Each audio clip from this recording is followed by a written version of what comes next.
Assalamualaikum warahmatullahi wabarakatuh. Hari ini kita akan melanjutkan materi untuk mata kuliah unsur transisi dan kimia koordinasi.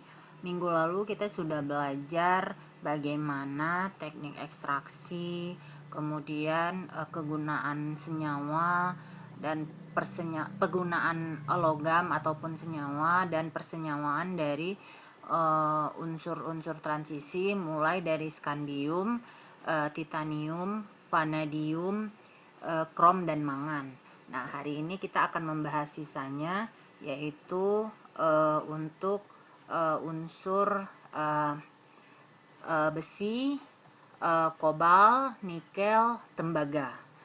Dan satu lagi kita habiskan juga untuk untuk periode keempat itu seng. Jadi kita masukkan seng juga satu ya, supaya logam semua logam di periode keempat itu kita bahas ya. Oke. Untuk materinya tadi sudah saya sebutkan unsur-unsurnya. Untuk materinya masih sama seperti minggu lalu, kita akan membahas tentang teknik ekstraksi unsurnya, kemudian bagaimana persenyawaan dan kegunaan dari unsurnya maupun kegunaan dari senyawanya ya. Nah, ini akan dibahas. Hanya yang membedakan dengan minggu lalu itu adalah unsur-unsurnya. Minggu ini kita bahas tentang besi, kemudian kobal, kemudian nikel dan tembaga. Satu lagi yang terakhir kita juga bahas tentang Zn ya. Walaupun dia bukan masuk ke logam transisi, tapi karena mereka satu periode, jadi kita bahas satu logam lagi, itu Zn ya. Nah, ini oke.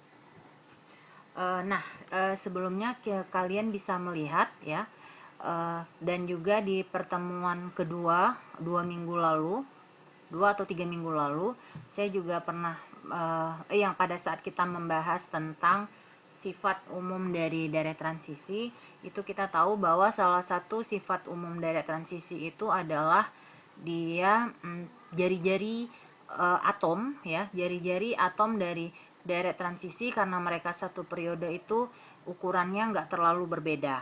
Kenapa? Karena penambahan jumlah elektronnya itu masih pada kulit yang sama ya. Jadi masih pada kulit 3D4S. Itu mulai dari skandium sampai Zn ya. Itu masih pada kulit yang sama, penambahan jumlah elektron, sehingga dia tidak punya perbedaan ukuran yang berarti. Jadi ukurannya itu bisa kita bilang relatif sama. Contohnya bisa kalian lihat pada besi, dia punya ukuran 126 meter, 126. Kemudian kobal itu punya ukuran 125, nikel 124. Jadi nggak terlalu berbeda. Nah, akibat ukuran yang tidak berbeda atau relatif sama ini menyebabkan pada deret pertama logam transisi itu, terutama di bagian tengah itu, dia punya kemiripan sifat yang sangat mirip. Nah, contohnya itu pada besi, kobal, dan nikel. Nah, besi, kobal, dan nikel ini karena dia punya kemiripan sifat yang sangat mirip akibat dari ukuran yang relatif sama ini ya, relatif sama, yang tidak terlalu berbeda karena penambahan jumlah elektronnya masih pada kulit yang sama. Ini dia menyebabkan besi, kobal, dan nikel disebut sebagai triad besi. Sehingga penjelasan terkait terkait unsur-unsur 3 buah unsur ini itu biasanya dijelaskan dalam satu penjelasan ya. Nah, itu silahkan diulang penjelasan saya ini untuk dapat lebih dipahami. Oke.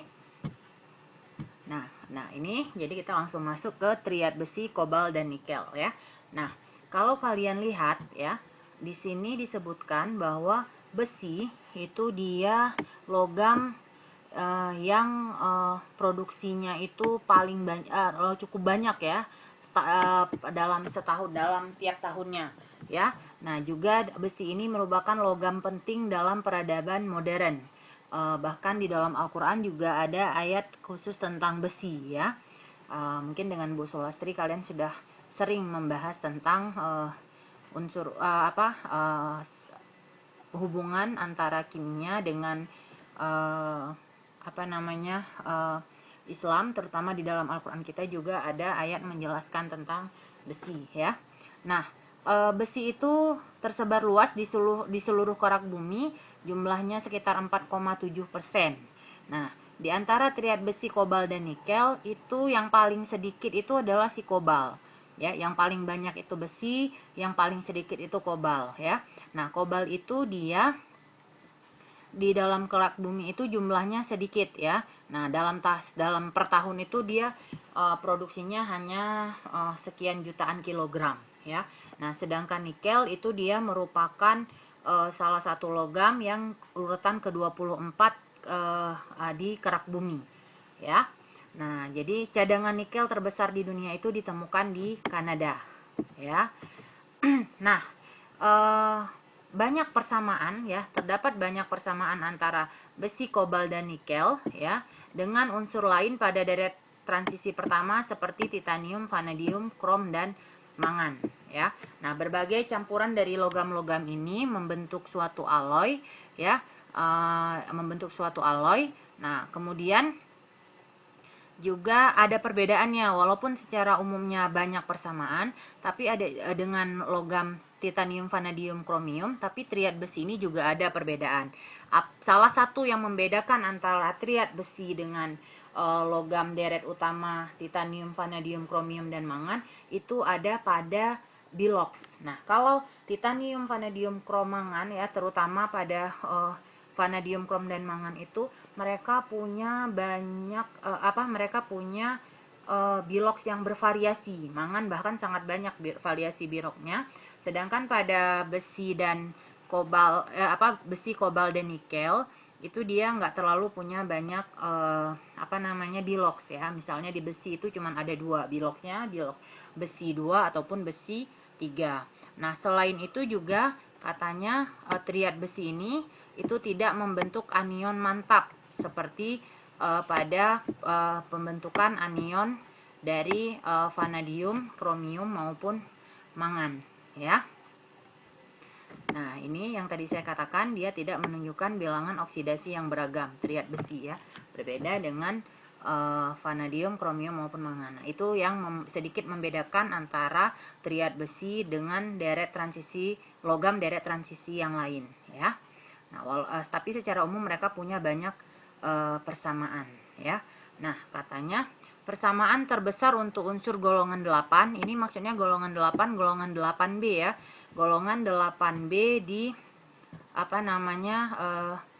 sistem periodik ya. Jadi kalau kalian melihat golongan 8 di sistem periodik itu,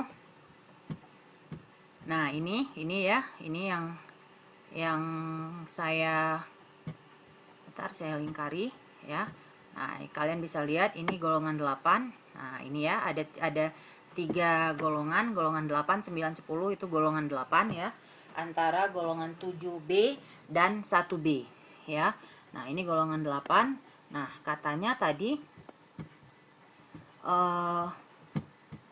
sebentar kita balik dulu. Nah, di sini tadi disebutkan bahwa pada persamaan terbesar untuk unsur-unsur golongan 8 pada tabel berkala atau sistem periodik itu terjadi antara 3 unsur horizontal pada setiap periode. Nah, sehingga akibatnya FOCONI ini umumnya dianggap sebagai satu kelompok atau triad. Nah, ini juga ya penjelasan triad tadi. Nah, jadi kalau kalian lihat nanti di sistem periodik ya, itu yang di golongan 8 itu ada tiga golongan ya, dia 8 8 8 3. Itu nanti bagian itu semuanya nanti sampai ke bawah jadi triad ya. Kalau yang di periode keempat itu triad besi, nanti di bawah kalian akan lihat kalau kalian memperhatikan sistem periodiknya itu ada ya. Silakan dilihat sistem periodik untuk golongan 8B, ada 3 golongan. Nah, secara horizontal itu jadi triad ya, secara satu periode untuk golongan-golongan 8 itu jadi triad. Nah, kemudian untuk triad besi ini itu juga kalau dalam sifat magnet, ya kan sudah disebutkan dari awal bahwa deret transisi itu dia punya unsur deret transisi itu dia punya sifat magnet karena adanya elektron di orbital D, ya. Pada orbital D adanya elektron tidak berpasangan itu menyebabkan dia memiliki sifat magnet, itu paramagnetik. Nah, ada lagi istilahnya itu namanya ferromagnetisme. Nah, jadi kalau urutannya dia magnetik itu adalah yang tidak ditarik oleh magnet, ya, dia magnetik. Paramagnetik itu berarti dapat ditarik oleh magnet. Satu lagi yang di atas paramagnetik itu namanya ferromagnetik. Nah, ferromagnetik itu dia adalah sifat khas yang hanya ditunjukkan oleh triad besi. Nah, hanya ditunjukkan oleh besi, kobalt, dan nikel. Ferromagnetik, ya. Nah, katanya walaupun ion-ion besi 2, kobalt 2, dan nikel 2 semuanya memiliki elektron tidak berpasangan, sifat ferromagnetisme bukan hanya karena sifat paramagnetisme semata, ya. Nah, katanya pada fasa padat ion logam berkelompok menjadi suatu kumpulan kecil yang terdiri dari sejumlah besar ion logam atau disebut domain. Nah, sifat magnetik setiap ion dalam domain itu dia searah, ya. Jadi efek magnetisnya menuju arah yang sama. Nah, jadi pada batang besi bukan magnet, domain itu dia mengarahnya secara acak sehingga efek magnetisnya hilang. Nah, ketika suatu medan magnet diletakkan pada suatu logam, nah domain-domain yang tadi pada logam itu yang secara acak itu dia menjadi terarah sehingga menghasilkan resultan efek magnet yang besar. Nah, karena tadi domain pada logam yang didekatkan dengan medan magnet itu sudah menjadi terarah, maka logam itu otomatis memiliki sifat magnetis sehingga dan membentuk magnet permanen. Nah, itu dia sifat ferromagnetik. Nah, silakan diulang-ulang bagian ini supaya kalian lebih memahami, ya. Kemudian, nah, katanya kunci pembentukan ferromagnetisme itu ada 2 faktor, yaitu dia harus memiliki elektron tidak berpasangan dan juga jarak antar ion memungkinkan untuk membentuk domain. Jadi jika atomnya terlalu besar, interaksi antar atom-atomnya itu cenderung lemah untuk membentuk domain. Gitu juga kalau ukurannya terlalu kecil, kecenderungan dia untuk berpasangan lebih besar sehingga kalau dia berpasangan elektronnya kan jadi semakin tidak ditarik oleh magnet, ya. Nah, sehingga yang punya ukuran yang cocok, ya, nggak terlalu besar dan nggak terlalu kecil, itu ada pada Fe, kobalt, dan nikel, ya. Nah, jadi itu dia untuk ferromagnetisme. Oke. Nah, kemudian kalian nanti bisa baca bagian bilangan oksidasi ini, ya. Silahkan di pause videonya, kemudian kalian baca, ya, untuk bagian bilangan oksidasi ini. Kemudian ekstraksi besi. Nah, katanya ekstraksi besi itu dia biasanya diperoleh dengan cara metode reduksi. Itu dia biasanya pakai istilahnya proses ekstraksinya pakai tanur tiup atau blast furnace, ya. Nah, untuk tahapannya itu bisa kalian lihat, ya, bagaimana tahapan untuk ekstraksi besi. Silakan di pause nanti video ini biar bisa kalian baca bahannya. Nah, ini dia gambar dari tanur tiup untuk ekstraksi besi, ya. Nah, untuk prosesnya itu juga kalian bisa baca dari bagian sini, dari slide ke-6 ini sampai ke slide ke-7 ini, ya. Nah, ya, ini. Oke. Nah, kemudian untuk reaksi unsur triad besi juga kalian bisa baca, ya, di bagian slide 7 ini, ya. Nah, jadi yang ingin saya tekankan di sini adalah teknik ekstraksinya. Ini secara umum besi itu dia sumbernya dari magnetik, hematit, dan virit itu diperoleh dengan reduksi oksida oleh CO pada tanur tinggi, ya, atau tadi pada tanur tiup, ya, atau istilahnya tadi blast furnace, ya.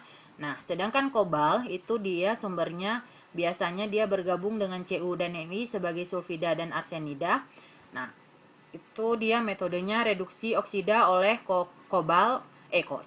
oleh karbon atau gas air, ya. atau ada juga yang menyebutkan sebagai reduksi oksida oleh kokas. Nah, kokas di sini merujuk ke karbon ini ya. Nah, kemudian sedangkan nikel itu sumbernya paling banyak terdapat di dalam penlandit ya. Nah, di mana besi sulfida mengandung sampai 31% nikel, dan juga di garnierit ya, silika magnesium dan Ni yang dihasilkan oleh pencuacaan ya.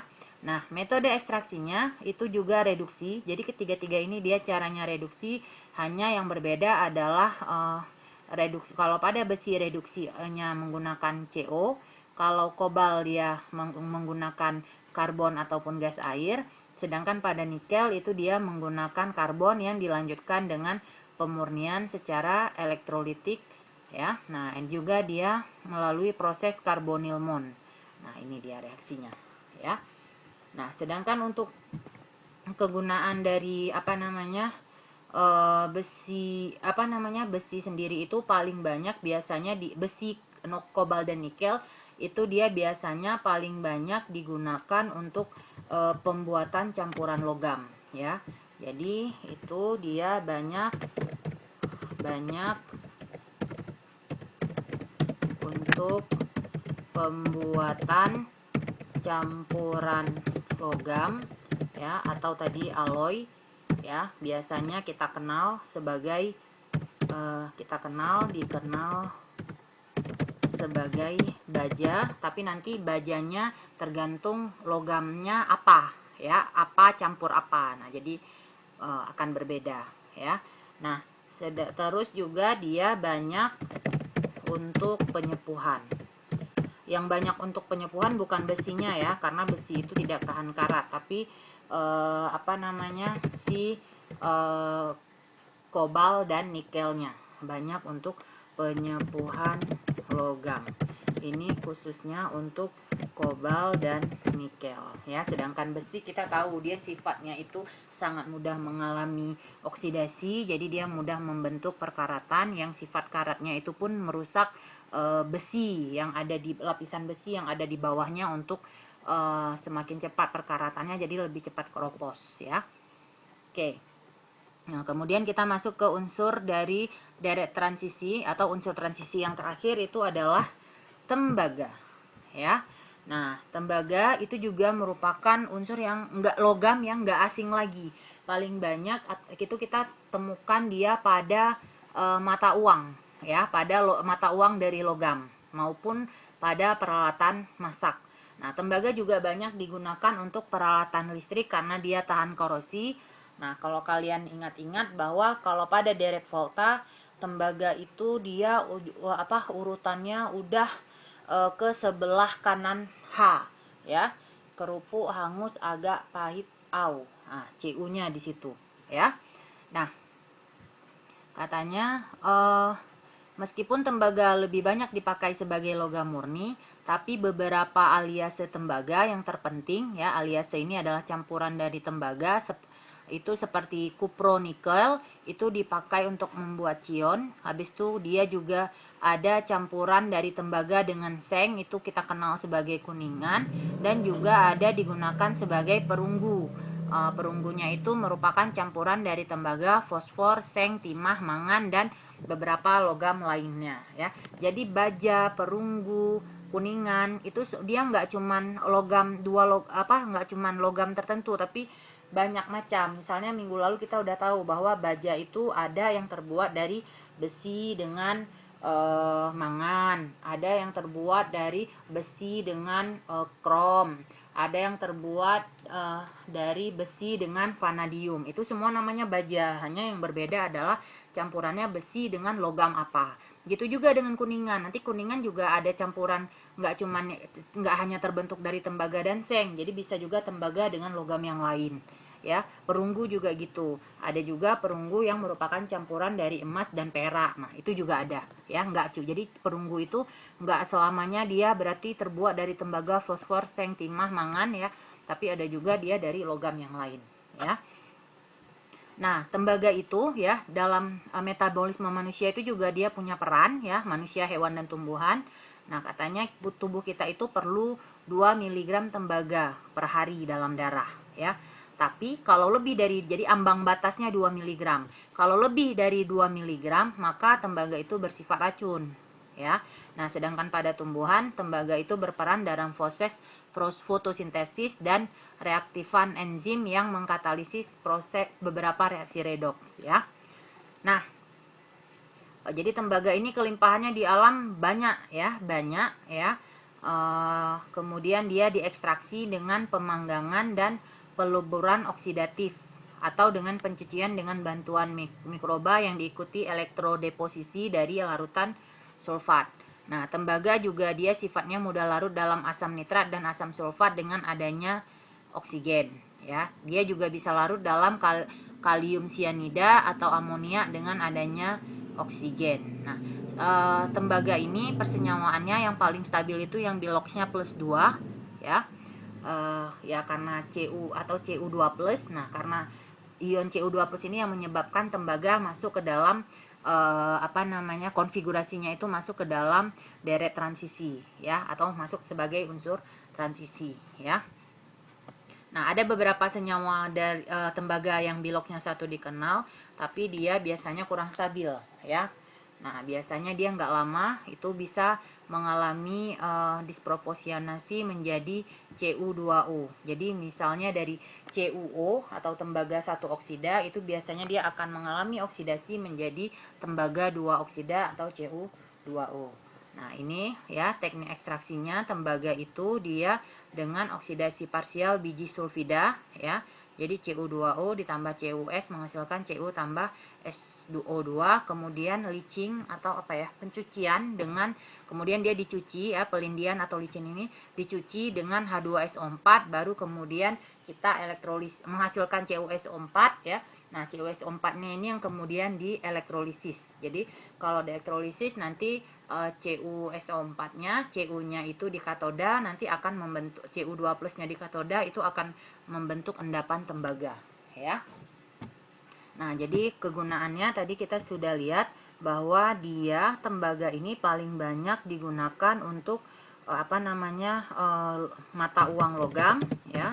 Mata uang logam juga dia banyak digunakan untuk kabel listrik, ya. Kabel listrik karena tadi dia tahan karat, dia juga digunakan sebagai campuran logam, ya. Campuran logam tadi yang menghasilkan kuningan dan juga perunggu. Nah, kemudian juga dia banyak dimanfaatkan dalam metabolisme manusia, hewan, dan tumbuhan. Tapi ada ambang batasnya, ya. Nah, kalau melebihi ambang batas tembaga ini di dalam tubuh manusia itu malah menjadi racun. Dia hanya boleh batasnya maksimal 2 mg per hari dalam darah manusia, ya. Itu dia. Oke. Nah, satu unsur terakhir, ya. Walaupun kita kemarin sudah menyebutkan seng tidak termasuk sebagai logam transisi karena dia tidak elektronnya tidak ada elektronnya pada orbital D semuanya terisi penuh, sedangkan syarat transisi harus ada elektron pada orbital D, pada deret transisi dia harus orbital D-nya itu belum terisi penuh, sedangkan seng semuanya sudah penuh. Tapi kita tetap jelaskan juga seng di sini karena kita melihat bahwa dia satu periode, ya, dengan deret transisi pertama itu dia satu logam dalam satu periode, ya. Nah, jadi kita jelaskan juga, ya. Nah, seng ini kita tidak asing, ya. Kita sering jumpai seng, ya, di rumah-rumah, ya, menggunakan seng. Nah, sifat seng ini dia lebih lunak dibanding besi. Nah, katanya di alam seng itu terdapat dalam biji tambang yang disebut sebagai zinc blende atau ZNS, atau kita sebut juga sebagai seng sulfida. Nah, katanya seng sulfida ini dibakar di udara terbuka sehingga menjadi seng oksida. Nah, seng oksida ini kemudian direduksi dengan menggunakan karbon menghasilkan logam seng dan dalam keadaan meleleh, ya. Nah, itu jadi salah satu teknik ekstraksinya adalah dari sumbernya tadi seng sulfida dibakar di udara terbuka ya dengan menghasilkan ZNO atau seng oksida. Kemudian seng oksida ini dia direduksi dengan karbon menghasilkan logam seng ya. Nah, kegunaan seng itu dia biasanya dalam bentuk lembaran seng ya, juga dicampur dengan logam lain ya, membentuk alloy. Misalnya kuningan merupakan campuran antara 3 hingga 45% logam seng dan tembaga. Nah, seng itu dia sifatnya mudah berkarat ya, mudah mengalami korosi. Nah, tetapi oksida seng yang telah mengalami korosi menutupi permukaan seng sehingga seng di bagian dalam terlindungi dari udara dan tidak mengalami korosi selagi oksida seng tersebut masih menutupi permukaannya. Nah, makanya kalau kalian lihat dari dalam deret volta, seng itu ada di sebelah kirinya si besi ya. Nah, kalian tahu bahwa dalam deret volta makin ke kiri itu dia sifatnya akan mudah mengalami oksidasi. Kenapa? Karena nilai potensial reduksinya itu semakin negatif, semakin kecil. Jadi dia akan mudah mengalami oksidasi. Harusnya antara seng dan besi, karena seng itu ada di sebelah kiri besi, yang paling mudah mengalami oksidasi itu adalah seng. Tapi kenyataan yang kita lihat, kalau ada seng dan besi, yang paling nampak mengalami korosi itu, terutama dalam bentuk karat, itu adalah si besi. Sedangkan sengnya lama. Nah, kenapa? Itulah karena perbedaan dari oksida yang terbentuk. Oksida besi ketika dia membentuk misalnya Fe2O3, itu sifatnya adalah mempercepat besi di bawahnya untuk mengalami korosi. Jadi dia mempercepat besi yang di bawahnya itu untuk keropos. Jadi dia tidak melindungi lapisan besi yang ada di bawahnya yang belum teroksidasi. Justru dia mempercepat ya. Nah, sedangkan seng ketika dia permukaannya itu mengalami oksidasi ya, itu membentuk lapisan oksida seng ya. Itu justru lapisan oksida itu melindungi seng yang ada di bawahnya itu dari oksidasi.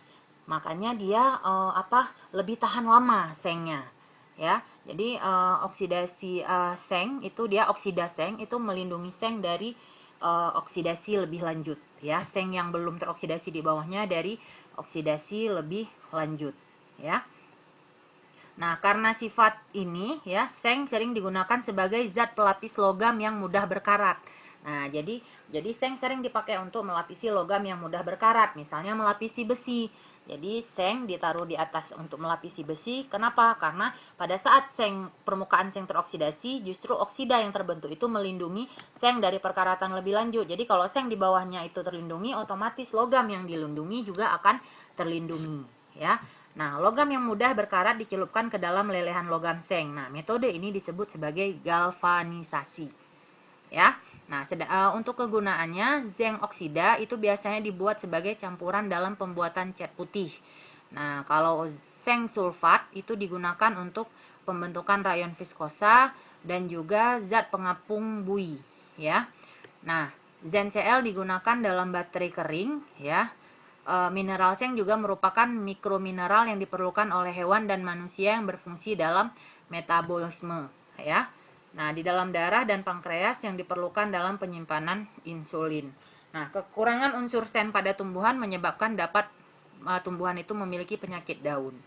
Nah, jadi secara umum teknik ekstraksi seng itu adalah tadi sudah saya sebutkan juga. Jadi dari ZnSN ya itu dibakar menghasilkan ZnO2, kemudian ZnO2 itu direduksi dengan karbon menghasilkan seng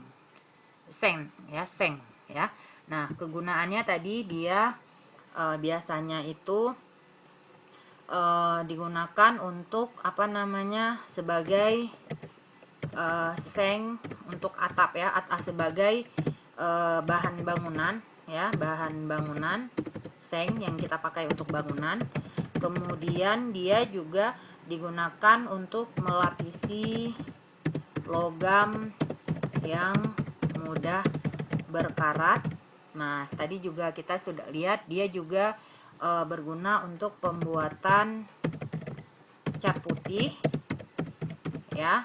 Dia juga digunakan dalam ZnCl2 untuk baterai kering baterai kering ya, dan juga dia berguna untuk metabolisme pada hewan dan manusia ya.